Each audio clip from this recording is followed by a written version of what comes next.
الحمدللہ رب العالمین والصلاة والسلام علی سید المرسلین وعلی آلہ واصحابہ وازواجہ وذریتہ وحزبہ اجمعین۔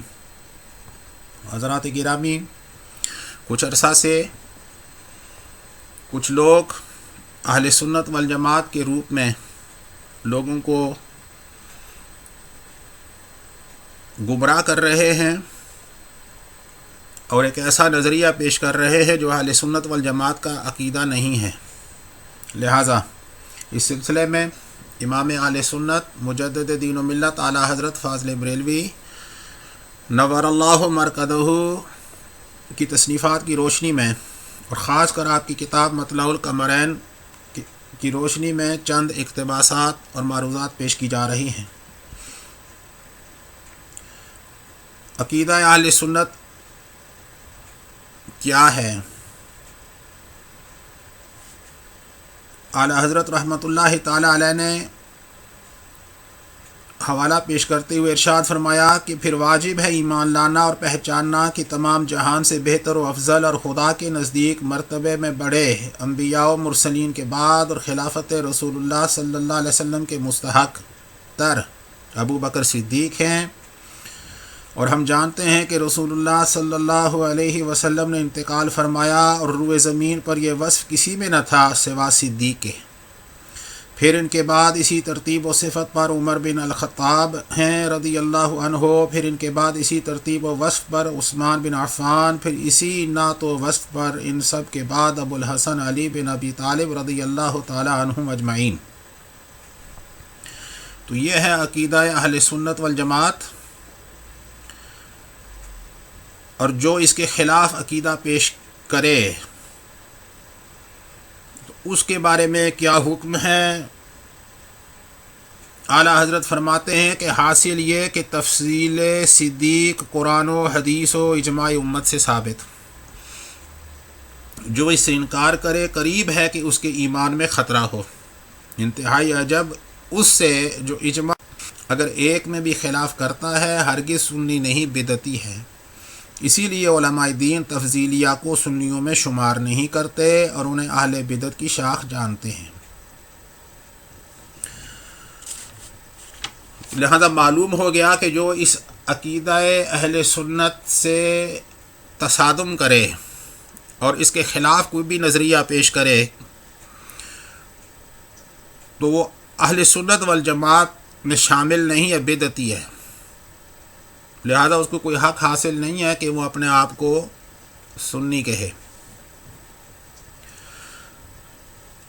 لہذا یہ ہے عقیدہ اہل سنت۔ اب ہم حضرت ابو بکر صدیق رضی اللہ تعالیٰ عنہ کی شان جو اعلیٰ حضرت رحمۃ اللہ تعالیٰ علیہ نے بیان فرمائی ہے وہ آپ کی خدمت میں پیش کرتے ہیں تاکہ اندازہ ہو کہ مقام صدیق اکبر کیا ہے۔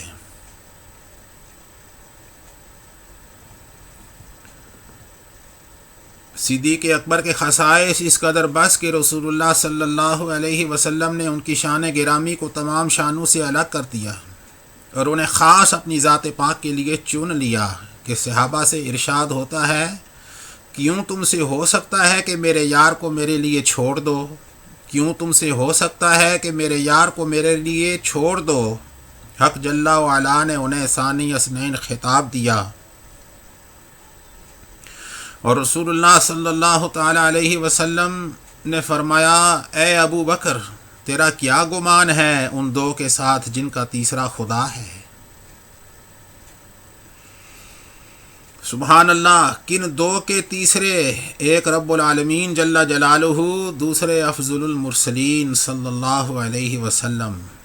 ان تین کا چوتھا نظر آتا نہیں کوئی، ان تین کا چوتھا نظر آتا نہیں کوئی، واللہ کے صدیق کا ہمتا نہیں کوئی۔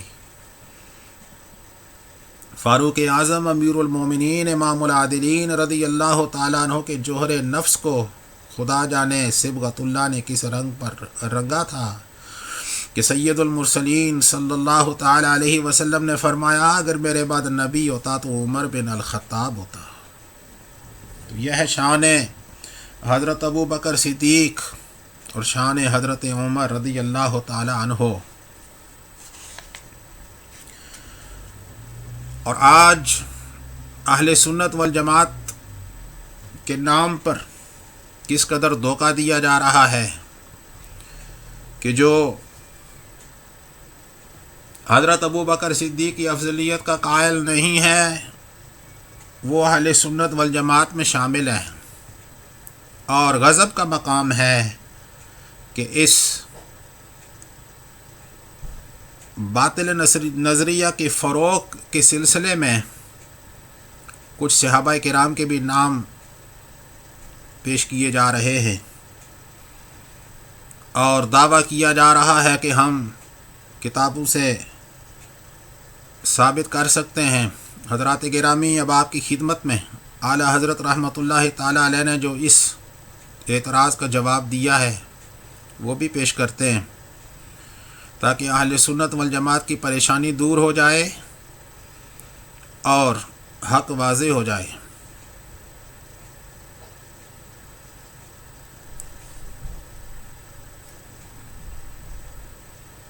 سات صحابہ کرام رضوان اللہ تعالی علیہم اجمعین کے نام ابن عبد البر رحمۃ اللہ علیہ نے پیش فرمائے ہیں. وہ سب خود تفضیل شیخین کے شد و مد کے ساتھ قائل ہیں، لہذا اس مسئلے میں علامہ ابن عبد البر رحمۃ اللہ علیہ کو تسامح ہوا ہے.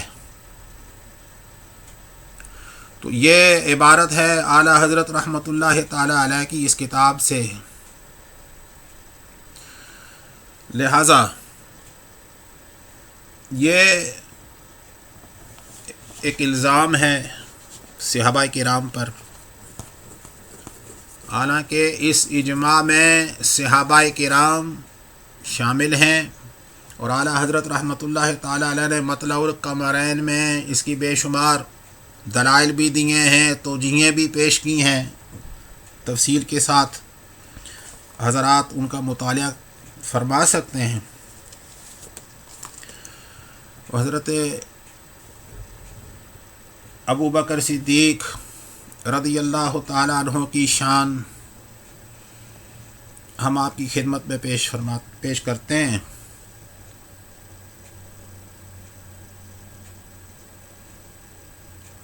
اہل سنت والجماعت وہی مقام تسلیم کرتے ہیں جو رسول اللہ صلی اللہ علیہ وسلم نے عنایت فرمایا ہے.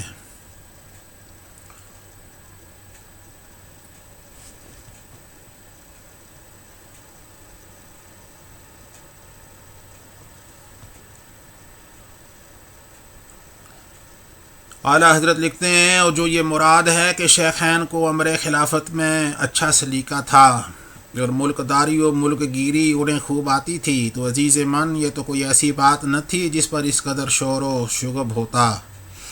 سنی تفضیلی دو مذہب متفرق ہو جاتے. اہل سنت ترتیب فضیلت میں انبیاء کے بعد شیخین کو گنتے. ہر جمعے کو افضل البشر بعد الانبیاء بالتحقیق سیدنا ابو بکر صدیق رضی اللہ عنہ خطبوں میں پڑھا جاتا. احادیث میں شیخین کو انبیاء و مرسلین کے بعد سردار اولین و آخرین و بہترین اہل آسمان و زمین فرمایا جاتا. مولا علی کو اپنی تفضیل سے بائیں شد و مد انکار ہوتا کہ جسے ایسا کہتے سنوں گا وہ مفتری ہے، اسے مفتری کی حد ماروں گا. اور فرماتے ہیں یہ باتیں تو دنیا کے کام ہیں، گو دین کے لیے وسیلہ و ذریعہ ہوں. اسی لیے مولا علی کرم اللہ وجہہ الکریم فرماتے ہیں رسول اللہ صلی اللہ علیہ وسلم نے انہیں ہمارے دین یعنی نماز کے لیے پسند فرمایا، کیا ہم انہیں اپنی دنیا یعنی خلافت کے لیے پسند نہ کریں؟ اور مولا علی نے 80 کوڑوں کا مستحق ٹھہرایا جو اس فیصلے کو تسلیم نہیں کرتا. تو اب کس منہ سے لوگ حضرت علی کرم اللہ تعالی وجہہ الکریم کو حضرت ابو بکر صدیق رضی اللہ تعالی عنہ پر فضیلت دے رہے ہیں؟ کیا رسول اللہ صلی اللہ تعالی علیہ وسلم کا فیصلہ انہیں منظور نہیں ہے، اور جو رسول اللہ صلی اللہ تعالی علیہ وسلم کی تقسیم اور فیصلے کو تسلیم نہ کرے وہ سوچ لے اس کا کیا مقام ہے۔ حضور نبی کریم صلی اللہ تعالی علیہ وسلم نے فرمایا، اعلیٰ حضرت یہ حدیث کوٹ کرتے ہیں، تمام حوالے محفوظ ہیں، حضرت جابر رضی اللہ تعالیٰ عنہ نے روایت کی ہے، نبی کریم علیہ السلام نے فرمایا، اس وقت وہ آتا ہے کہ اللہ تعالیٰ نے میرے اس سے بہتر کوئی نہ پیدا کیا، اور اس کی شفاعت روز قیامت مثل میری شفاعت کی ہوگی۔ جابر فرماتے ہیں کچھ دیر گزری تھی کہ صدیق حاضر ہوئے، حضور نے قیام فرمایا اور انہیں گلے لگایا اور پیشانی پر بوسہ دیا اور دیر تک انس حاصل کیا۔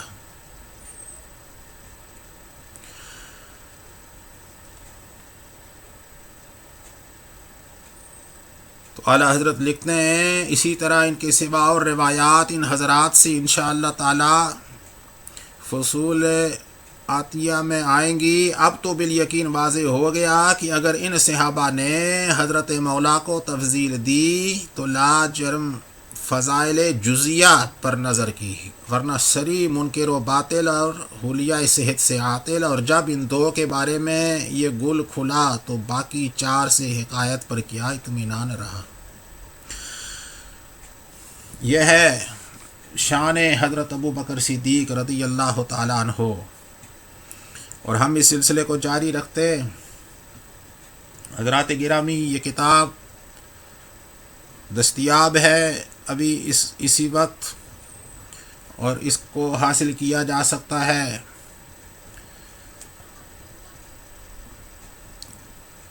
اللہ رب العزت نے فرمایا اِنَّ أَكْرَمَكُمْ عِندَ اللَّهِ أَتْقَاكُمْ، بے شک تم سب میں بزرگ تر اللہ کے نزدیک تمہارا اتقا ہے، یعنی بڑا پرہیزگار۔ یہاں اتقا کو سب پر تفضیل اور زیادت کرامت عند اللہ میں ترجیح دیتے ہیں۔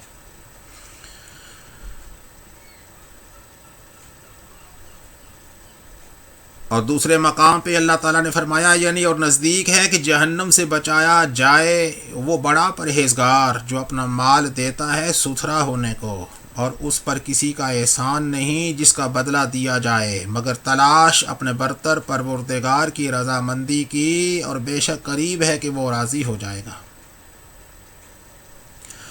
اور اعلیٰ حضرت لکھتے ہیں آیت کریمہ میں باجماع مفسرین اتقا سے جناب سیدنا امام المتقین ابو بکر صدیق رضی اللہ تعالیٰ عنہ مراد ہیں۔ قاضی ثناء اللہ پانی پتی نقشبندی رحمۃ اللہ تعالیٰ علیہ لکھتے ہیں کہ مفسرین کا اس بات پر اتفاق ہے کہ یہ آیت کریمہ حضرت ابو بکر صدیق رضی اللہ عنہ کے حق میں نازل ہوئی۔ یہاں مقصود حضرت ابو بکر صدیق رضی اللہ عنہ کی شان بیان کرنا ہے، وہ انبیاء کرام علیہم السلام کے علاوہ باقی تمام لوگوں میں سے زیادہ متقی ہیں۔ ہم نے انبیاء کے علاوہ لوگوں کو اس لیے خاص کیا ہے کہ کیونکہ عقل، اجماع اور نصوص اس پر دلالت کرتے ہیں۔ یہ ہے شان حضرت ابو بکر صدیق رضی اللہ تعالی عنہ۔ اور حضرات گرامی یہ کلپ اور آنے والے جو کلپس ہیں ان میں یہ سلسلہ جاری و ساری ہے۔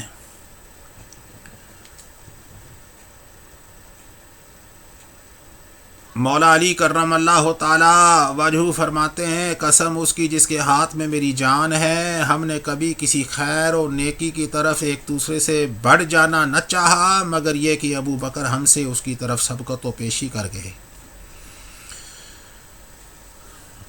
یعنی سرور عالم صلی اللہ علیہ وسلم نے فرمایا مجھ سے عمر بن الخطاب نے بیان کیا کہ اس نے جب کسی خیر میں ابو بکر سے مسابقت کی ہے ابو بکر اس پر سبقت لے گیا۔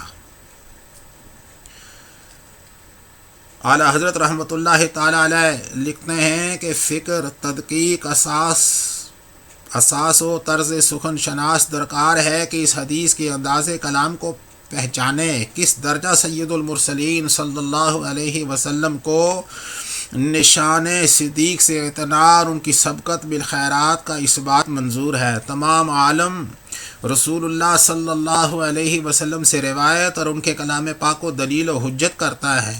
یہاں خود حضور سراپا نور کس پیار سے فرماتے ہیں، ہم سے عمر بن الخطاب کہتا تھا کہ ہمارا ابو بکر سباق بالخیر ہے، صلی اللہ تعالی علیہ وآلہ وسلم۔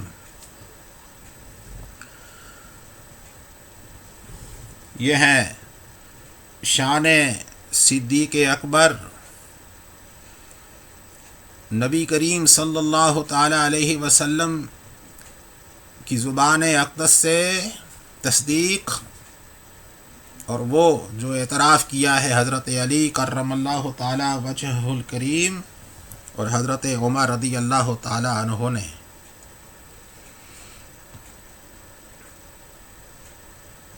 امام راضی یہ بھی اعلیٰ حضرت لکھتے ہیں، یہ اقتباسات اس کتاب سے پیش کر رہے ہیں تاکہ کوئی یہ نہ کہے کہ اپنی طرف سے کوئی بات کر رہا ہے۔ امام راضی رحمۃ اللہ علیہ نے سورہ النور آیت 22 کے ضمن میں اولو الفضل پر گفتگو فرماتے ہیں کہ مفسرین کا اجماع ہے کہ اولو الفضل سے مراد حضرت ابو بکر صدیق رضی اللہ عنہ ہے، اور یہ آیت اس بات پر دلالت کرتی ہے کہ نبی کریم علیہ الصلاۃ والسلام کے بعد آپ تمام لوگوں سے افضل ہیں، کیونکہ اس آیت مبارکہ میں فضل مذکور سے مراد یا تو دنیا ہے یا دین۔ پہلی شک دنیا باطل ہے، کیونکہ اللہ تعالیٰ نے اسے مقام مدح کے لیے بیان فرمایا ہے، اور اللہ تعالیٰ کی طرف سے دنیا کی مدح کیے جانا جائز نہیں۔ اور مزید فرماتے ہیں کہ یہ بات حد تواتر کو پہنچ چکی ہے کہ یہ آیت مبارکہ حضرت ابو بکر صدیق رضی اللہ تعالیٰ عنہ کے لیے نازل ہوئی۔ یہ ہے شان صدیق اکبر قرآن مقدس کی روشنی میں۔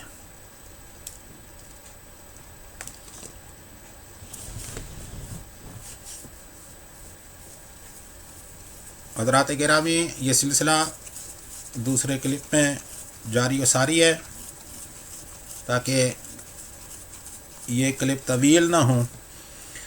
والحمد للہ رب العالمین والصلاة والسلام علی سید المرسلین وآلہ واصحابہ اجمعین۔